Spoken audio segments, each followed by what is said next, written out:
Oke guys, jumpa lagi di channel bisnis online ala Sirtiman. Kali ini membahas tentang peluang baru setelah TikTok Shop tutup.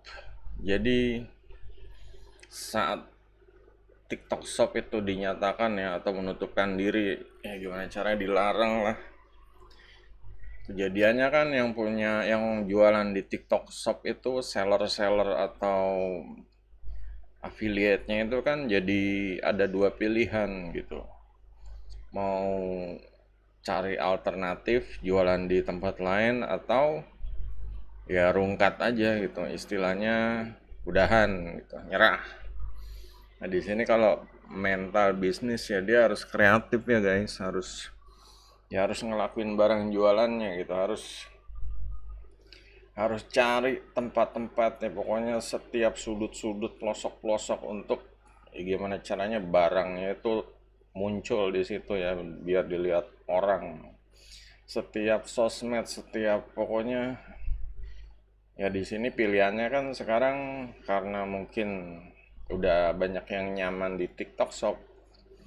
Nah kalau ke marketplace lain ya mereka mau nggak mau ya kalau mau dapat duit ya kudu kudu kudu mau jualan di misalnya marketplace seperti Shopee, Tokopedia, Bukalapak atau Blibli. Nah di sini umumnya ini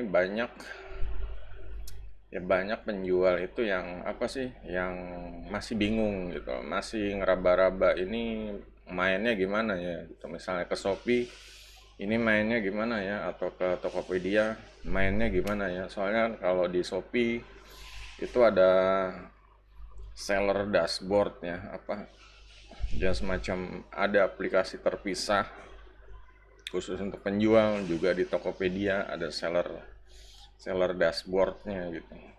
Nah di situ ya harus, ya mau nggak mau harus ya bikin, ya harus upload barang lagi. Kalau misalnya belum pernah sama sekali ya mulai gitu, harus mulai ya. Misalnya barangnya ada 100 atau ada 500 ya itu harus benar-benar harus mulai dari awal lagi ngupload, kasih deskripsi, judul yang menarik. Nah untuk judul aja beda-beda aturan mainnya guys.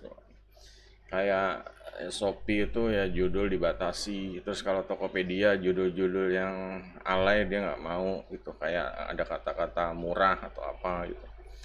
Nah belum lagi kalau ada di yang lain gitu kayak Bukalapak atau Blibli, pokoknya peraturannya beda ya, harus benar-benar ya harus dicoba lah ya, nggak cuma dipahami mungkin bakalan lama belajar ya, mendingan langsung aja dicoba gitu. Kalau ada kesalahan kan dikasih tahu, seperti ya biasanya seperti itu. Nah di sini muncul salah peluang baru guys, satu bisnis online, peluang cari cuan online baru gitu loh. Jadi untuk sebenarnya ini peluangnya ramah untuk pemula ya guys. Tinggal copas aja. Copasnya apa? Ya copasnya ya barang untuk di lapak itu gitu, kayak foto-foto, kayak ya segala macam ya, pokoknya sampai produknya itu live gitu. Biasa kan kalau di Shopee atau di Tokopedia kan produknya live gitu. Nah di sini ada inaktif ada yang aktif. Kalau di sini contohnya Tokopedia ya, ini ada yang non aktif ada yang aktif seperti itu. Nah, di sini ya mulai posting tambah produk satu-satu seperti itu. Memang ada sih fitur yang massal ya, fitur yang massal. Cuma ini sebelumnya harus punya database-nya dulu tentang produk-produknya. Kalau dulu misalnya di seller TikTok-nya itu punya, ya sebenarnya enak tinggal di import ekspor aja gitu. Cuma ya karena ya nggak tau lah gitu, mungkin ada yang belum sempet ekspor impor gitu, jadinya ya harus ulang dari awal. Nah makanya itu kalau biasa yang orang yang seller-seller yang udah nggak ada waktu deh ngurusin online gitu, mereka sibuk ngurusin jualan barang datang atau gudang seperti itu atau packing. Nah, di situ peluang besar untuk yang para pemula yang mau cari cuannya. Mulai cari cuannya gimana? Ya kalian tuh harus harus ini ya pasang jasa iklan gitu, entah itu iklan di Kaskus, iklan di ya pokoknya di mana aja, surat kabar atau di Facebook atau di mana aja deh gitu. Bilang jasa jasa upload barang di Tokopedia, di marketplace seperti itu. Juga ya kalau misalnya ya pikirannya lebih besar lagi istilahnya, karena ini udah pasti ya, udah ibaratnya TikTok Shop itu udah benar-benar se-Indonesia gitu. Dan ini ya langsung buat website aja gitu. Website jasa posting produk marketplace misalnya seperti itu. Nah, di situ peluang untuk mendapatkan, sebenarnya peluangnya bagus ya guys. Kayak apa sih, pemula-pemula bisa ikutan gitu.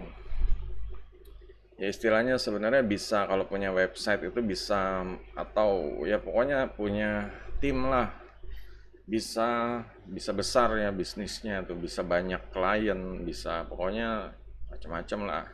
Nah, di situ ya akan menyerap banyak tenaga kerja. Nah, di situ sebenarnya bagusnya apa ya, kita harus mengelola ya, kalau ada misalnya jobnya banyak, tenaganya tiba-tiba kekurangan, ya harus menerima orang baru lagi dong gitu. Orang baru tuh harus benar-benar apa ya, dijaga apanya sih, kepercayaannya.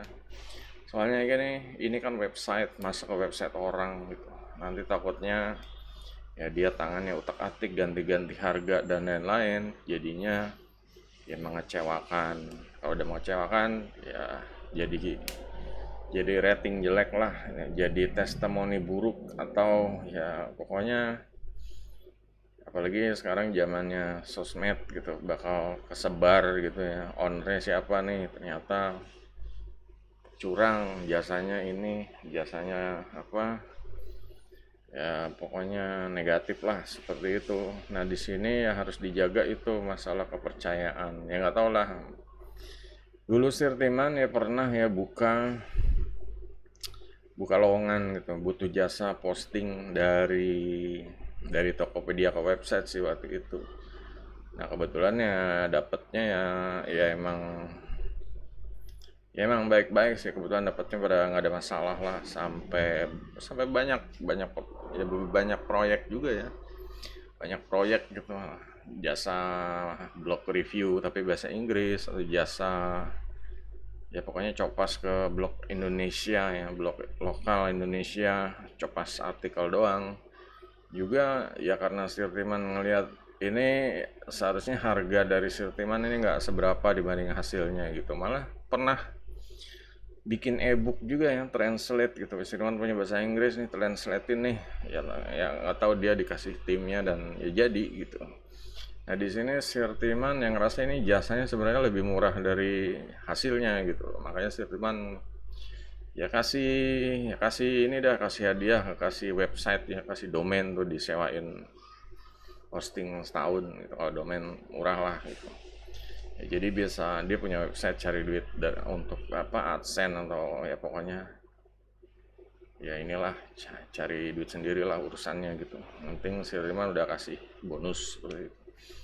Nah, di sini ya itu salah satu contoh aja ya. Dan ini nggak mesti dari satu kota gitu. Dulu Sirtiman itu orangnya kalau nggak salah di Bandung gitu, dan Sirtiman tinggalnya di Depok. Dan ini nggak masalah gitu. Nggak ada, ya itulah namanya. Ya harus berani ya, namanya pebisnis tuh harus berani, nerima karyawannya, harus seleksi. Soalnya begitu buka lowongan, entah itu di forum Kaskus atau di forum bisnis online yang lain, itu pasti akan banyak yang ngelamar. Kadang sampai bingung gitu, ini yang ngelamar banyak banget gitu, jadinya ini bagus, jadi ya insting aja milih mana yang bagus seperti itu. Nah, di sini juga ya harus ini ya, harus benar-benar selektif ya, mulai belajar ya, gimana caranya, jangan apalah ya, jangan pokoknya bikin klien itu jangan sampai kecewa gitu. Kalau klien suka, dia pasti akan balik lagi, mungkin akan kasih bonus gitu. Cuma kalau klien kecewa, dia minta ini, dia minta itu, kitanya tuh apa bebel gitu, ya udah itu bubar itu bisnisnya. Satu orang komen jelek, ya itu pengaruh apalagi untuk awal-awal yang buka jasa copas seperti itu gitu. Ya jadi intinya ya TikTok Shop tutup, peluang baru silahkan sebesar apa sebanyak-banyaknya buka lapak jasa copas produk atau upload produk entah itu ke marketplace atau ke Tokopedia, intinya sama ya, atau ke website sendiri gitu, intinya sama ya. Namanya upload produk itu ya kasih judul, kasih foto, kasih harga seperti itu, mungkin ada ditambahin kategori atau tagnya kalau misalnya di website. Cuma intinya sama gitu, intinya sama sih. Di marketplace juga pasti ada kategori atau mungkin cabangannya kategori lagi ya, misalnya kayak komputer itu ada part, ada layar monitor, ada ya seperti itu. Nanti ya dicoba itu, kalau misalnya bagus bisa besar ya syukurlah gitu, karena emang banyak sekali nih yang butuh. Dan ya kalau kalian bisa ya kalian harus gampang ditemukan gitu ya, itulah makanya gunanya Bukalapak atau bikin website sekalian seperti itu. Oke, jadi itu aja guys, semoga bermanfaat ya, dicoba cari cuan peluang barunya. Jangan lupa guys, kalau ada yang mau tanya kolom komentar, jempolnya. Sampai jumpa video berikutnya.